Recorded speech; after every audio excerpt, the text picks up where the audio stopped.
Hey class, today we're going to work on part of our physical assessment. We're going to do the thorax and the lungs. If you'll bear with me, I'll get you your PowerPoint up here.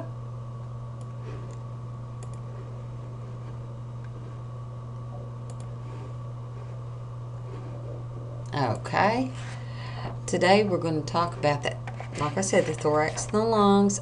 You need to read over and make sure that you understand your structure and your function of the thorax cavity and the lungs. Know the difference in the developmental competence for each special group, like your infants and children, and the cultural part. I'm not going to be going over that with you today. Might hit a little bit on some of it, but I am not going to go through it in detail. Okay, so we're going to start off with your assessment interview, aka your subjective data. And you'll see here a list of what you need to be asking your patient. This is focused just on the thorax and the lungs, okay? So if a patient has a cough, you need to determine if it's acute. If it's lasted 2 or 3 weeks, then it would be acute, or if it's lasting a couple of months, then it would be chronic. If it is chronic, you need to determine if they have it 3 months out of the year, and if they've done this for 2 years in a row, because this could be a indication of chronic bronchitis. What are the characteristics of sputum, if they're getting any sputum up, the color, the consistency, the time that it's increased, what time does it decrease in production, okay? Describe their cough, have them describe it. Is it a hacking cough? Is it a dry cough? Is it a croupy cough or a barking cough? Okay. Now, dyspnea is common in the hospitalized patients, so you're going to need to assess their activity level to see what activities can cause that shortness of breath. Is it a chronic or an acute? And what aggravates it and what alleviates it? Does your patient smoke?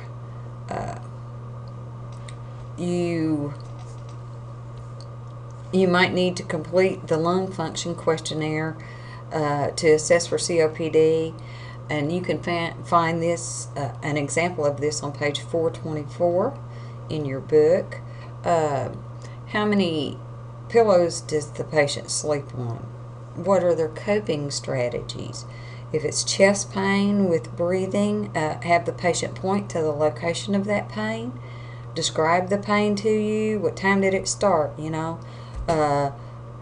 What have they done to treat it? You have to determine if there is any thoracic or if it's thoracic or cardiac origin to that pain. You need to talk to them about the number and the frequency of respiratory infections. How often do they have colds? They might consider 1 or 2 colds a year to be normal for them, so you need to find out. What do they consider excessive? Some folks are pretty healthy and they consider 1 cold a year as excessive, and how severe is their problems when they have them. You need to determine if they or any of their family members have a history of allergies, TB, any asthma. What are their risk factors for these things? Smoking. When you are determining their smoking history, you need to write it down as the number of packs per day and the years that they have smoked, okay? Now, let me just tell you this. You don't need to preach, so to speak, at your patients or get on a soapbox to them if they are a smoker, okay? Most people already know that they need to quit smoking, and this could block the communications that you have with your patients if you start preaching at them or getting up on the soapbox. Instead, offer them some information on how to help them manage withdrawal symptoms from smoking and identify triggers that make them want to smoke. Okay, this shows them that you're really interested in their health care and in their well-being. Okay, assess the environment and the conditions that they work in to see if they affect their breathing. Some of them, if they work in factories, do they have to wear a mask? If they are out mowing the lawn or working on the farm, do they wear a mask while they're on that tractor and while they're kicking up all that dust? Okay. Assess how aware they are of their lung health. Okay. You need to find out what type of symptoms they have when they have trouble breathing, like shortness of breath, dizziness, headaches, fatigue, coughing, or congestion. You need to find out when their last immunizations were, when they had their TB, their pneumonia, influenza type immunizations. Okay, for children and infants, you need to also ask the parents about how the frequency of colds for them, if family has any allergies, if they have a cough, is there congestion present with that? Is the home child-proofed? Are there smokers in the home? If there are smokers in the home, do they smoke in the house? And do they smoke in the vehicle with those children present? Okay? For your elderly, some of the special questions that you're going to ask them, because elderly already have decreased efficiency in their respiratory system because of aging, and they're less tolerant of activity, you need to assess their activity levels. Okay. Also assess their coping strategies. How have they coped in the past with episodes of shortness of breath, not being able to do housework, that type of thing. Chest pain with breathing, especially if after a bout of cough or after a fall in the elderly, can indicate that they have some fractured ribs or something going on. So you need to assess all of that with them. Now, let's get started on this. The skills that you're going to need, and I put pictures up here so maybe those of you that are visual, it will help you a little bit to keep the picture in your head. You're going to have to inspect first. So I've given you an eyeball. And then you need to palpate. So see your hands. Percussion is what you're hearing. You're going to listen for vibration, and then also your auscultation, which I've given you a stethoscope for. These are the skills that you're going to need and that we're going to work on in order to get your head-to-toe assessment done in an efficient manner and systematically. Okay, this is the steps that you're going to take, and in the order that you're going to take them to do the thoracic cavity. Now, let's talk about equipment you're going to need. You're going to need a stethoscope, a small ruler marked in centimeters, a marking pen, and your alcohol wipes. Okay, now let's get started. I hope y'all like my little ostrich head here.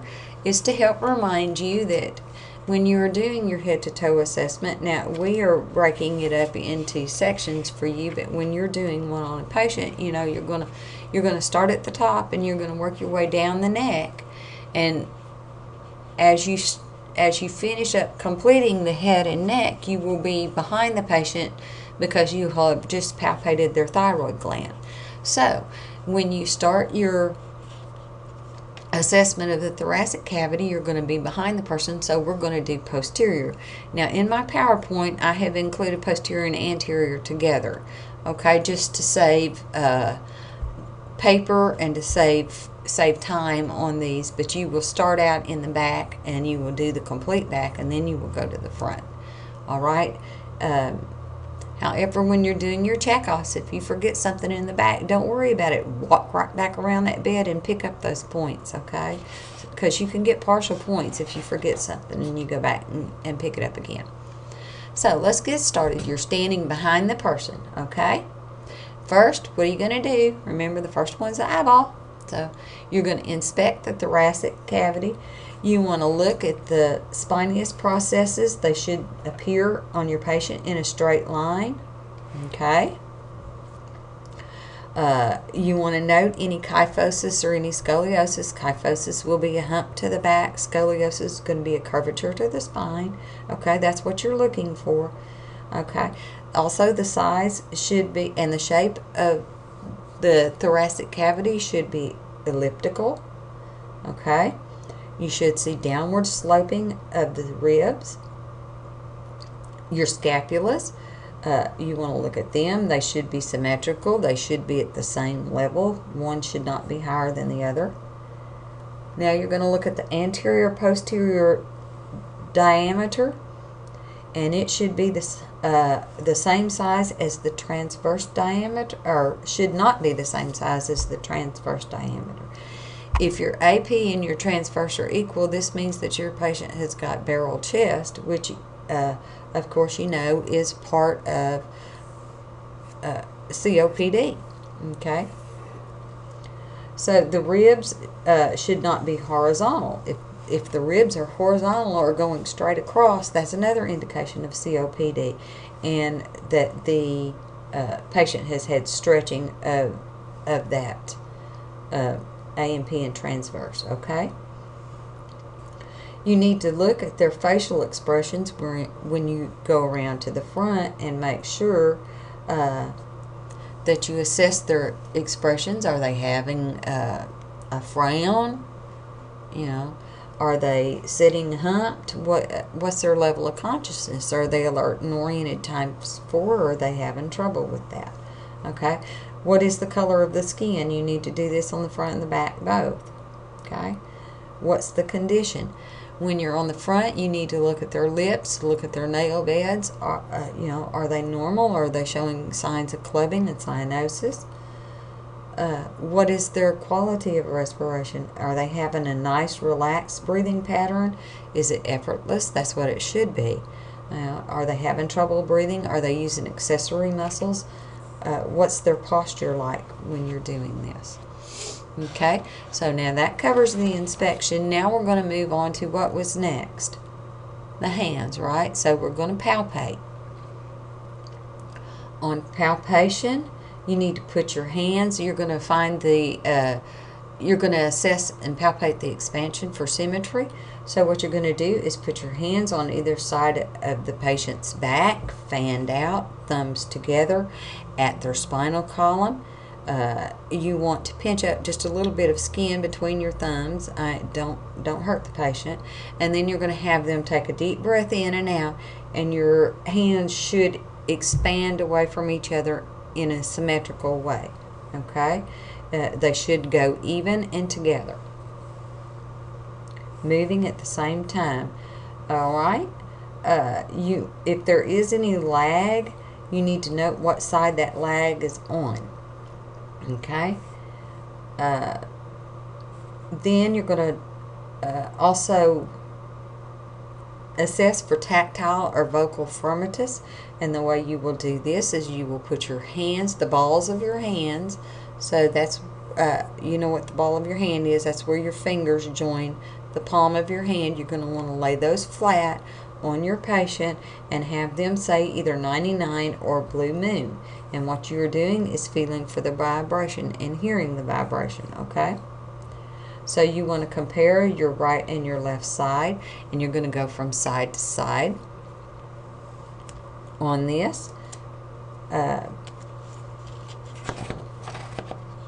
As you can see on this next slide, palpating the anterior, you would do the same. That is to check for your chest expansion. You'll see how the hands should be placed. Okay, and you do this right at the xiphoid process. Okay, now let's get back to the palpation. After that, you're going to use your fingers to gently palpate the whole entire chest of the patient. What you're checking for is nodules. You're checking for tenderness. You want to see the skin temperature, moisture. Is there any superficial lumps or masses or skin lesions? If you've noted the skin lesion on your inspection, then you would want to palpate it to see if there's any scar tissue there. Okay. Now on the tactile firmitus, I want to back up just a minute. If it feels greater in a thin-walled person. Okay, your vibration is going to be easier felt in a thin-walled person. In other words, somebody that's skinny. If they're obese or if they're muscular, then it's going to be a little dampened by that amount of tissue that is there. If you have a person that has a loud, low-pitched voice, like a man that has a very deep voice, then it's going to produce more vibration or more firmitus than you would a lady that has a softer, higher pitched voice. Okay, you're going to do firmitus on the anterior and the posterior. Both. The anterior is going to be a little different because you're not going to be able to go over the breast tissue on a woman, or if you have a man that has large pecs that's very muscular, you're going to have difficulty there too. Okay, and you're going to compare 5 sites on the back and 4 sites on the front from side to side. So you will have, actually, it says 5 on the back, so you're going to touch 5 different areas with both hands. Okay, go from the top and work your way down with each hand, with both hands at the same time. And on the front you're going to do 4, and you're going to start out up at the top. Okay.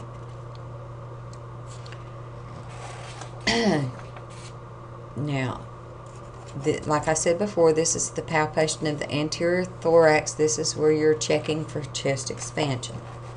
Okay. Now, on your percussion of the posterior anterior, this is where you hear that you listen for the vibration, right? So what you're going to do is, as you've probably already learned how to percuss, you're going to lay your finger with the distal knuckle laying up against the chest, and you're going to tap it in a rapid succession with your other hand to draw out the vibration.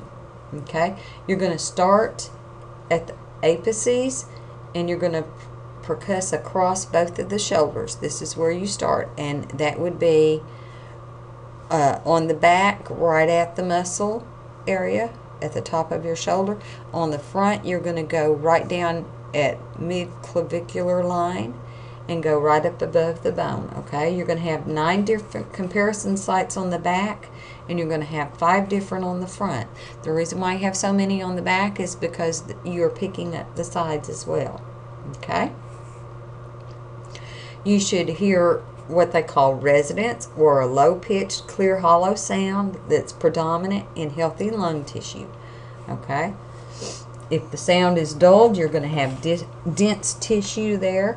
It might be because you have an obese person. It might be because they have some pneumonia or something going on in their lung. Okay, you're going to have a flatness over bone. So if you strike them on the bone, there's not going to be any sound really.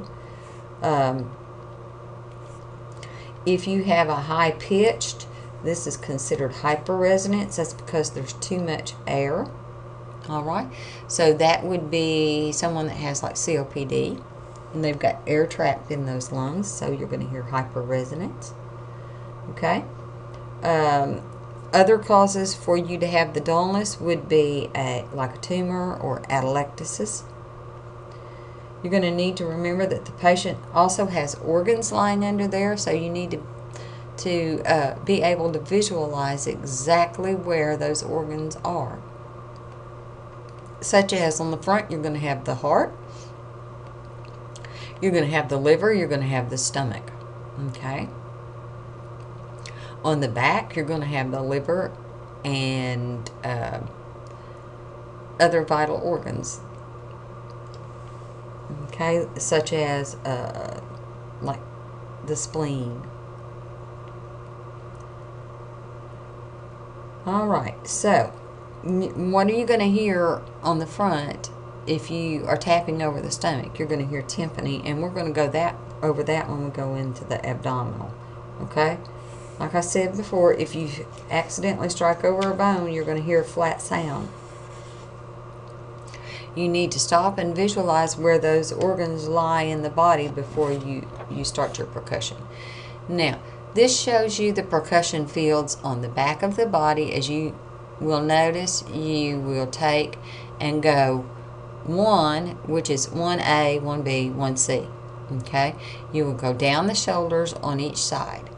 And then you will go from side to side. So you start over here on the left as you are facing the patient, and you go 1A, 1B, 1C. Then you move over to the right and you go 1A, 1B, 1C. When you get done with those, you will drop down, miss the scapula.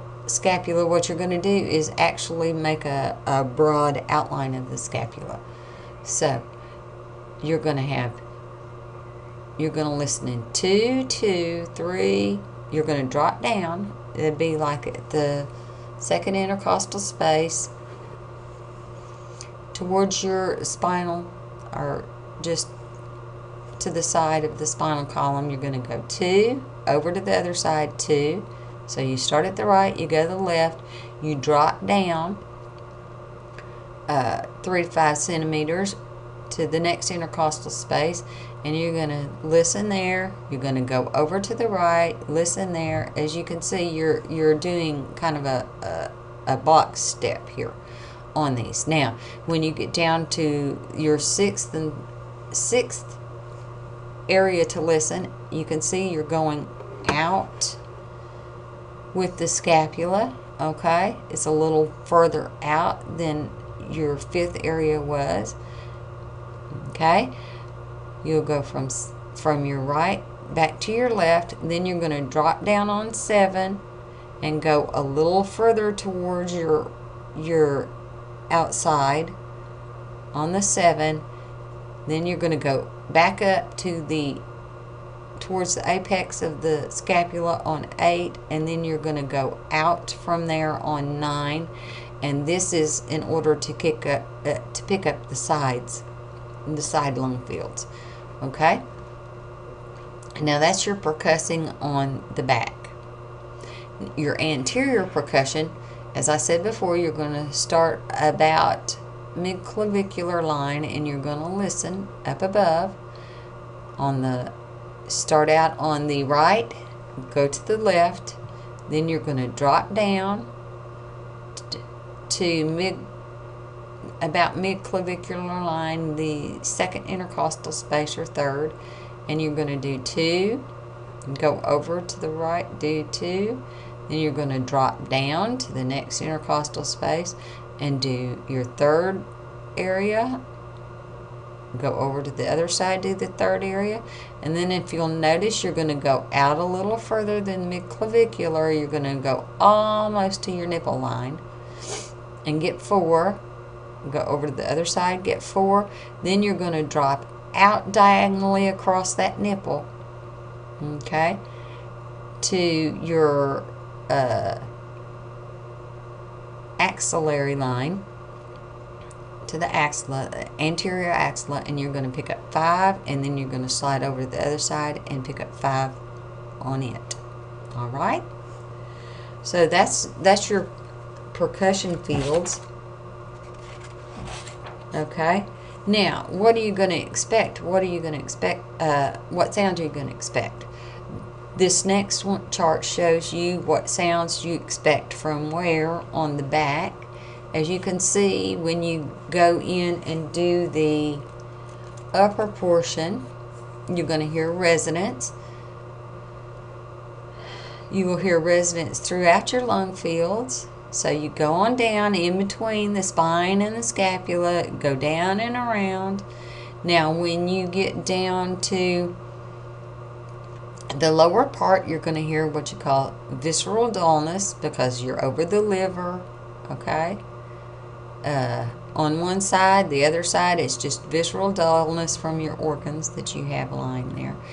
If you hit at the edge of the scapula or over your spine, you're going to have a flat note.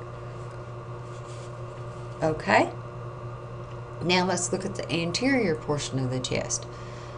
See, it kind of gives you the pattern of what you're going to see and what you're going to hear.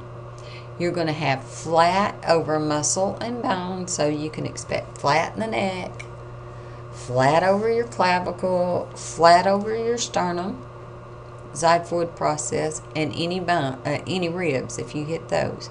You're going to hear resonance up at the apex above the scapula, right in here, and then you're going to hear resonance throughout the lung fields on the front, except for when you get, what you're going to hear resonance, except for when you get over the cardiac. Okay, so if you are too close to the sternal border on the right hand side, you might pick up some cardiac dullness. You're definitely going to get dullness, cardiac dullness, on the left hand side.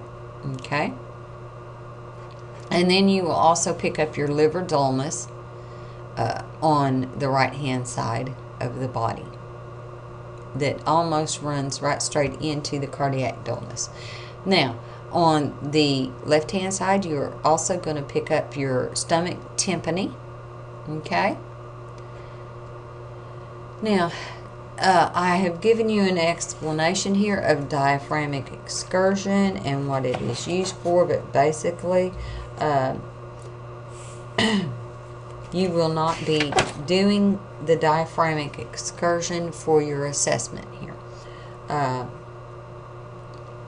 When you're doing a diaphragmatic excursion on your patient, please make sure that you remember to let the patient breathe, okay? And what you're doing is you're percussing out a map of your lower lung borders, okay? You're going to mark it on their back using the ink pen, and you are going to measure it with the tape measure, okay? And what you're going to do is have them take a deep breath in and hold it, and you are going to percuss down until you hear a change. And then you're going to let that breath out. You've marked it on their back. Going to let them breathe a couple of breaths, and then you want them to take a deep breath in, blow it all out, and hold it there. And when they get it all blown out, you're going to percuss until you hear a change, and then you're going to mark that, and you're going to measure the difference between your two marks. It should be 3 to 5 centimeters. The right might be a centimeter or two higher than the left, but that's because the liver is pushing up on that portion. Okay? You, like I said before, you will not be required to do this on your physical assessment, and this is just a picture that shows you how they do it and how you measure it. Okay? You're gonna percuss down through resonance till you hit dullness, and then you're going to have them breathe, hold it in, and you're going to percuss down again.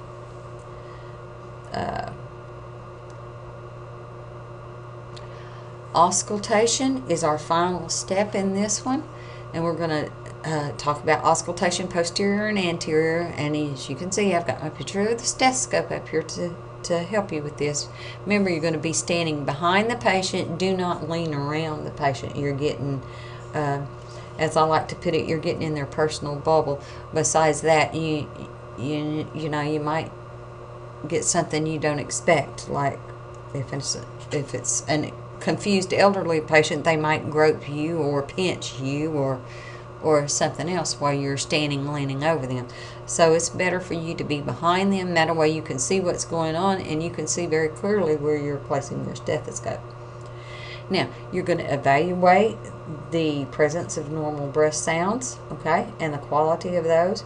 You need to have your patient sitting up straight, leaning slightly forward, have them resting their arms comfortably at their sides or in their lap, if at all possible. You're going to note if they're having difficulty breathing, that they might be leaning a little further forward. They might need to prop themselves on their hands or something like that. You want to tell them to breathe in a little deeper than they normally do, and all respirations need to be in through their breathing through their mouth. Okay. Please inform your patient to stop anytime that they begin to feel dizzy. Tell them, have them tell you that they need to take a little break. Now, when you are assessing or auscultating breath sounds, you are auscultating a full breath sound. So that means you're going to auscultate an inhalation and an exhalation both. Those are one breath sound, okay? Make sure that you always clean your diaphragm before you place it on them. Now, if you have a hairy chested and backed man, you might have some difficulty hearing the breath sounds through the crackle of the hair. One surefire way for you to kind of help fix this would be to dampen that hair down. That will help decrease it. You want to watch your stethoscope and make sure that you're distinguishing their breath sounds, not your breath sounds. If your tube's hitting you, it might be that you're picking up your own breath sounds. And also, if you've got a two-tubed stethoscope, those things can rub together, and that could block your ability to hear. Okay? You want to listen for 1 full minute in each location. Now, here's your locations, and they are basically the same as you percussed. You're going to auscultate, okay? You're going to start off on the left-hand side at the shoulder line, at the C7. In other words, where you feel that knot on their spine, that's where you're going to start, okay? You go over to the outside here. That's 1. Skip over to the right. 1. Drop down towards the scapula, and that's 2. Go over 2, and you go on down until you get to your 7. Okay? You go, actually from 1 to 4 is kind of curved towards the spine, and then you bow it back out at 5 and 6 and 7. Then 8 is out further to the sides, and 9 is back in towards midline again. This gives you a pattern. You need to make sure that you follow this pattern in your checkoffs, okay? So, because we will be watching you. Now let's slide around. We've listened to the back. Now let's go around and listen to the front. You're going to start out on the right-hand side of your patient, or your patient's right, okay? And you're going to go over to the left, right mid-clavicular line, right up above the bone, and that's 1 and 1. And then you're going to drop down 2, 2. As you can see, you're going to drop down kind of straight on 1 and 2. 3 is going to be out just a hair. 4 is going to be out even further, and 5 is going to be out towards the anterior axilla line. Okay? Now, what do you hear and where do you hear it? That's what you need to know in order to do well on your physical assessment. You need to know how to place it and what you're supposed to be hearing. So, I'm going to kind of slide back to this other slide for you. Okay? And on the anterior, when you are up here on the throat area, okay, the way I like to do it is grab your throat with your hand, and that's going to be your bronchial breath sounds. It's the trachea and the larynx is what you're listening to. This is not picked up posteriorly, it's just anterior, okay? Now, those are anterior breath sounds, and that is your bronchial breath sounds. Now, if you'll move down here to where your 2 and your 3 are, if you will go right at the sternal border, these are the areas where you are going to hear bronchial vesicular breath sounds, okay? Just right in here on the sternal border at your 2 and your 3. Those are bronchial vesicular, all right? And on the back side, let's see if I can get to them. On the back side, you're going to have 1, 2, 3, 4, okay? Actually, you'll have 3 spots, so it will be at your 2, your 3, and your 4. You're going to be able to hear bronchial vesicular on the back, okay? Good. I'm sorry, went the wrong way. Now let's talk about vesicular breath sounds. Where are we going to pick up the vesicular? You're going to pick up the vesicular anteriorly up here at the 1.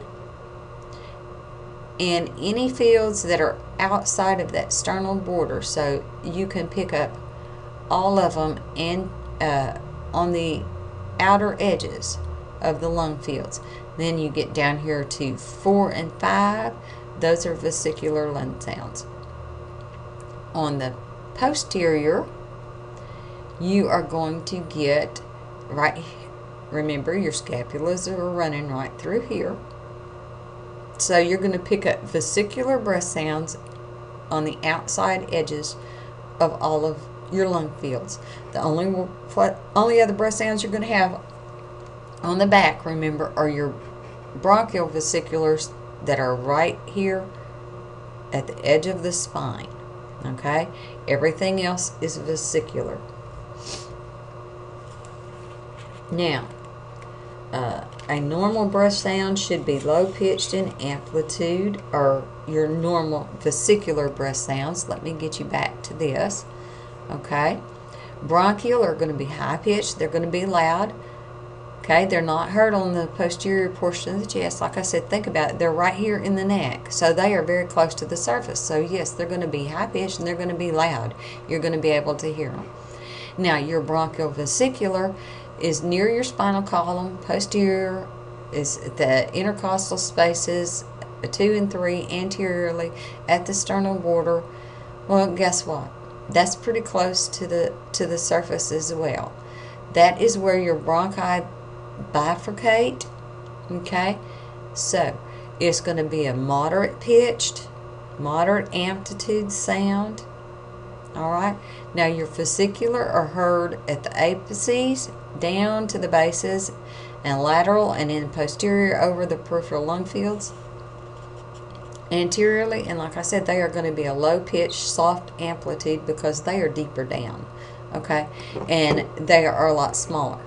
So here you've got the great big tube, right? Here you've got a medium-sized tube because this is where it bifurcates. Okay, so it's a medium size, so it's going to have moderate pitch. The vesicular sounds are coming from very small tubes, so they are going to be softer, harder to hear. Okay, and a softer amplitude. All right, and here is a picture of where you can hear breath sounds. Like I said, you grab your throat, that's your bronchial. You got vesicular, and you can see where your lung fields, all of it, right there at the sternal border, are vesicular. At the sternal border on 2 and 3, you're going to have bronchial vesicular lung sounds. Okay? Now, these last few slides are some respiratory patterns that you can see. Your book has these in them for you. I'm not going to spend a lot of time on these. This just gives you a normal respiratory pattern. Okay, nice and even in and out, as you can see from the waveform. This one is a sigh. You can see it's nice and even, and everybody does this. Like right now, excuse me, every now and then you have to have a sigh that helps to catch up and stabilize that breathing pattern. Okay, it just helps to expand your alveoli. Then you will see a tachypneic, where it's very fast. All right, it's more than 24 breaths per minute. Okay, can be a normal response. They are shallower, as you can tell. The faster you get, the smaller they get. Okay, so that breath's not quite as deep. Now you have a hyperventilation, where you can see they've taken deep, rapid breaths. All right, this is from exertion, fear, or anxiety. And then you're going to have a respiratory pattern. The next one is a bradypnea. You can see they're nice and even. However, they're a whole lot slower. Okay? Your next pattern that you see here is a hypoventilation. They're nice, slow breaths. And every now and then it takes a lot longer to get between them. Okay? You can see your pattern here. Now, Cheyne-Stokes respirations are a little different. These you will see towards the end of life. It's a cycle that they call waxing and waning. See, it starts off, there's no respiration here, and then they're taking some breaths. They're picking up their depth and their rhythm here. Okay, it gets a lot longer, then it starts waning back off to where it's shallower, and then all of a sudden they stop breathing and they have an apnea period. Okay, that is a Cheyne-Stokes respiration. And then you're going to have your Voigt's respiration, which is similar to Cheyne-Stokes, only it's not as even keeled. Okay, they don't wax and then wane. They might start out just fine and then take a deep breath, and then all of a sudden they're not breathing. they don't have to build back up to that good deep breath at times, okay? See, like they're taking a great big deep breath right here before they wane off to nothing. All right. And then the last one we see here is what you will see on a respiratory of a patient with chronic obstructive breathing. You will see they have a normal inspiration. They take a nice deep breath in, but their expiration, blowing it out, takes a lot longer. Okay? They take another one in and then they blow it out. Takes longer. And then you'll see they'll take one in, and guess what? You know what this wave is? It's that trapped air. They're actually having to push more and more air out to get it untrapped. Okay? It's increased air resistance. They don't get as much in because of all the air that's still trapped in there.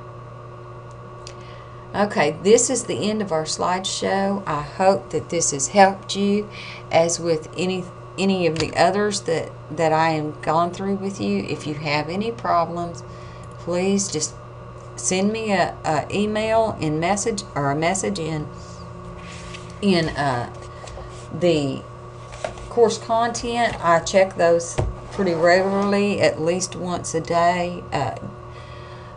If you have trouble getting hold of me, you can always text me. I will get back with you. If it's during office hours, please feel free to call me. I'll be glad to answer any questions that I can for you, or clear up anything that's not made clear to you on this PowerPoint.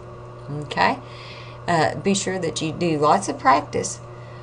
Get your family members down and use them as guinea pigs. And I will talk to you later. Thank you very much for your time.